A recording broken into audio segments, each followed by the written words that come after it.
नमस्कार, मैं डॉक्टर भगवानाराम बिश्नोई।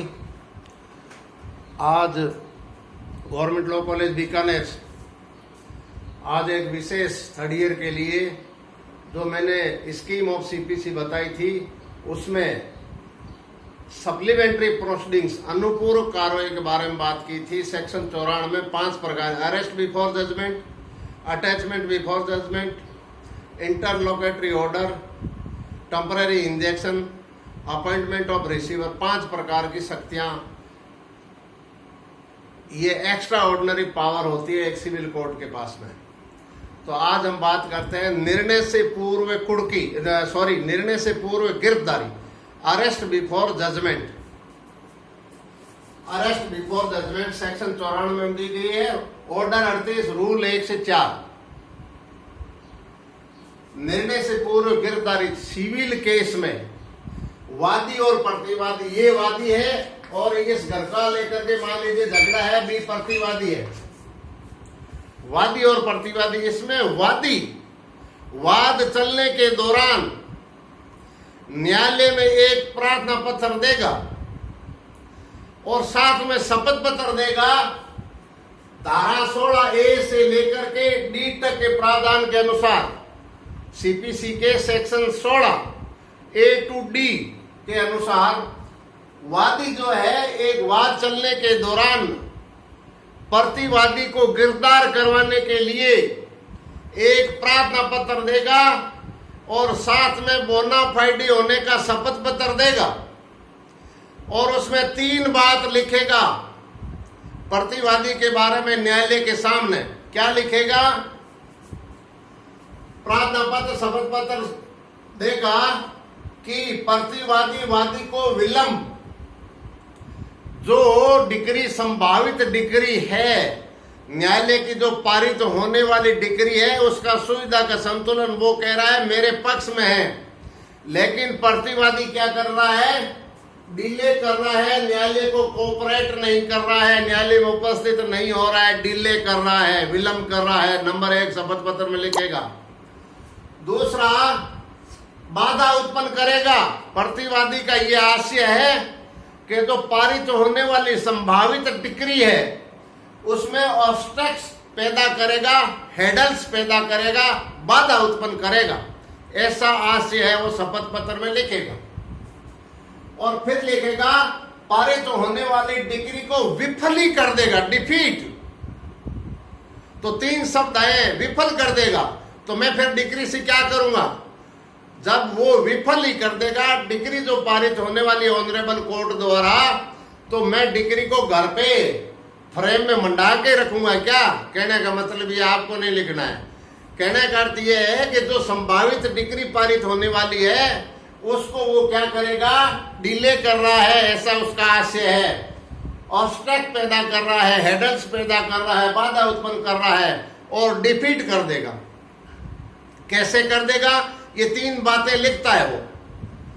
जब वो 3 बातें लिखता है तो साथ में उसका कंडक्ट, आचरण का टेस्ट कर रहा है कोर्ट के सामने कि ये आचरण है, देखिए। नंबर 1 टेस्ट, प्रतिवादी न्यायालय की स्थानीय सीमाओं से फरार हो गया है, एब्सेंडेड, फरार हो चुका है।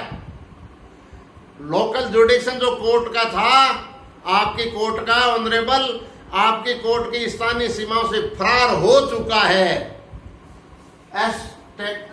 एब्सेंडेड। दूसरा, प्रतिवादी न्यायालय की स्थानीय सीमा से फरार होने वाला है, एब्सेंड। फरार हुआ नहीं है, पहले मैं कह रहा फरार हो चुका है, उसको गिरफ्तार करो।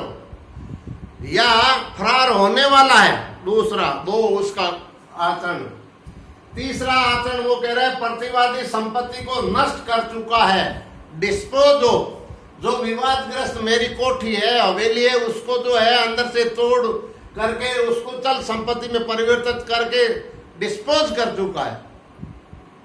मकान है, दुकान है, कोठी है, या हॉल है, या मॉल है, उसको खुर्द-बुर्द कर रहा है, तोड़ रहा है, डिस्पोज ऑफ कर रहा है। फिर कह रहा है न्यायालय की स्थानीय सीमाओं से हटा रहा है। जो संपत्ति विवादग्रस्त संपत्ति है, उस संपत्ति को न्यायालय की स्थान सीमाओं से वो क्या कर रहा है, हटा रहा है, रिमूव ऑफ लोकल जुडिक्शन। जो कोर्ट का लोकल जुडिक्शन है वहां से रिमूव करके दूसरी जगह ले जा रहा है। फिर प्रतिवादी भारत छोड़ने वाला है, लिव इंडिया, भारत छोड़ने वाला है। बाद में अगर ये डिग्री मुझे मिल भी गई तो मैं इस डिग्री से क्या करूंगा महाराज? ऑनरेबल कोर्ट इस पे ध्यान दे और प्रतिवादी को गिरफ्तार करे। तो court section 16A to D के प्रावधान के अनुसार satisfied by court, satisfied by वादी के द्वारा जो तथ्य प्रस्तुत किए गए हैं उसके आधार पर कोर्ट संतुष्ट हो चुका है। तो कोर्ट क्या करेगी? सो कोज नोटिस, कारण बताओ नोटिस जारी करेगी कि प्रतिवादी को न्यायालय के समक्ष उपस्थित किया जाए या लाया जाए, आता है या लाया जाता है। तो उससे सिक्योरिटी मांगेगी कोर्ट। क्या सिक्योरिटी मांगेगी? कि भैया तो सिक्योरिटी दे दे, क्यों ना आपको गिरफ्तार किया जाए, कारण बता दे, न्यायालय को संतुष्ट कर दे कि वादी गलत सूचना दे रहा है, तू साबित कर दे। तो ऐसी स्थिति में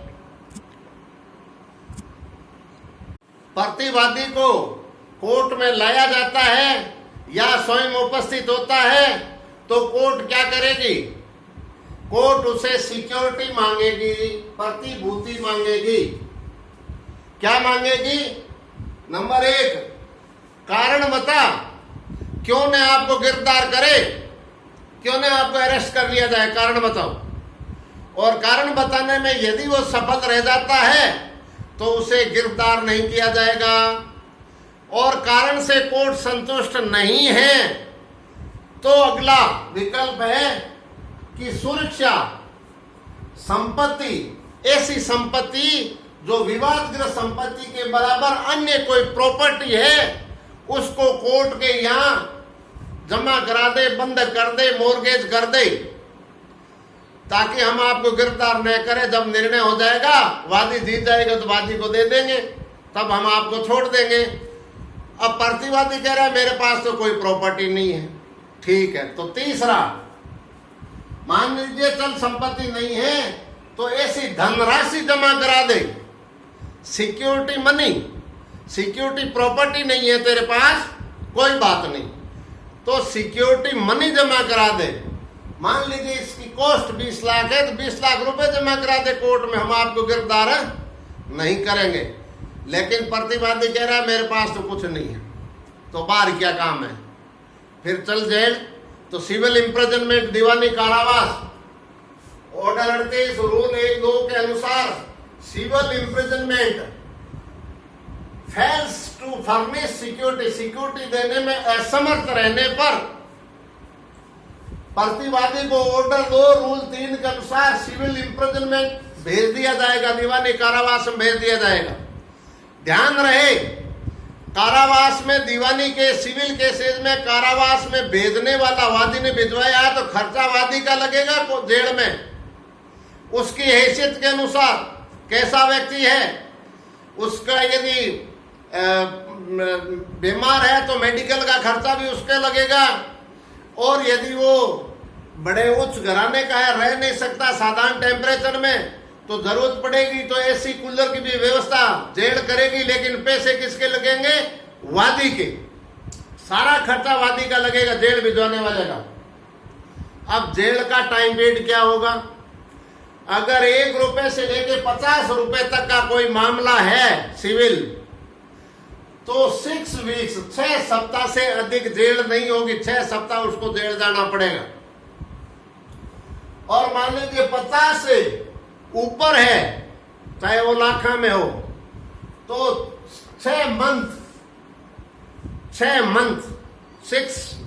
6 महीने उसको जेल में एक साथ एक बार में रखा, उससे ज्यादा नहीं रखा जाएगा। फिर उसको डिस्चार्ज किया जाएगा, फिर गिरफ्तार कर ले, वो एक अलग बात है। लेकिन 6 महीने तक ध्यान रहे इसी दौरान जेल के अंदर सिविल इम्प्रिजनमेंट के दौरान प्रतिवादी यदि सिक्योरिटी मनी दे देता है या सिक्योरिटी प्रॉपर्टी जमा करा देता है तो उसमें बीच में ही उसको रिलीज कर दिया जाएगा। ये विशेष ध्यान देने के प्रावधान है। जेल के रहने के दौरान जेल भेजा जाएगा, कोई मामा फूफा बुआ बुई या काका काकी ताऊ ताई बहन बहनोई सब आएंगे, साहब ये क्या करे, तो कोर्ट कह देगी जमा करा दो, हम बाहर छोड़ देते हैं। तो सिक्योरिटी मनी दे दो या सिक्योरिटी प्रॉपर्टी दे दो, हम इसको रिहा कर देंगे। तो जेल के दौरान भी यदि प्रतिवादी अपना आचरण सुधारता है, जमा करा देता है, सिक्योरिटी डिपॉजिट करवा देता है, तो उसको रिलीज कर दिया जाएगा। अब ध्यान देने की बात यह है कि मान लीजिए वादी ने प्रार्थना पत्र दिया, कोर्ट ने उसको गिरफ्तार कर लिया, जेल भेज दिया। लोग क्रिमिनल केस में जेल नहीं जाते, दीवानी सिविल केस में जेल चला गया और आखिरी में प्रतिवादी जीत जाता है तो लोग कहेंगे देख दीवानी केस में लोग तो जो मर्डर करके भी नहीं जा रहे, तेरे को दीवानी कारावास में लोगों की मान हानि हो जाएगी, उसकी जो है डिफेमेशन हो जाएगा उसका। तो सेक्शन 95 में डिफेमेटरी सूट ला सकता है नंबर 1, और कोर्ट हर्जाने की राशि भी दिलवा सकता है। ध्यान दे, पहले 50,000 रुपए की राशि थी, अब हो सकता है 2 लाख कर दिया हो। नया मेरे पास में नहीं है क्योंकि लाइब्रेरी बंद है, तो शायद 2 लाख रुपए होंगे, पहले 50,000 था। 50,000 रुपए राशि दिलवाएगी, चाहे मांग करे प्रतिवादी चाहे ना करे, कोर्ट दिलवाएगी। और अलग से मान हानि का वाद ला सकता है। ये इस पर रेस जुडिकेटा सिद्धांत लागू नहीं होगा। ये विशेष बात है, हर देश में पूछा जाता है। राशि के बारे में देख लेना थोड़ा, आप जो है लेटेस्ट किताब में तो भी। तो ये है अरेस्ट बिफोर जजमेंट, निर्णय से पूर्व गिरफ्तारी। तो अच्छा है, लगा होगा। और नेट के बारे में मेरे पास नेट कम है, जल्दी में आपको समझाने का प्रयास किया है। अगर आपको समझ में आया है तो क्लिक करें, लाइक करें, और आप ये हमारी ताकत है। नेक्स्ट ये 5 वीडियो इसके लगातार जारी होते रहेंगे। धन्यवाद। जय हिंद। लॉकडाउन में स्वस्थ रहे, मस्त रहे।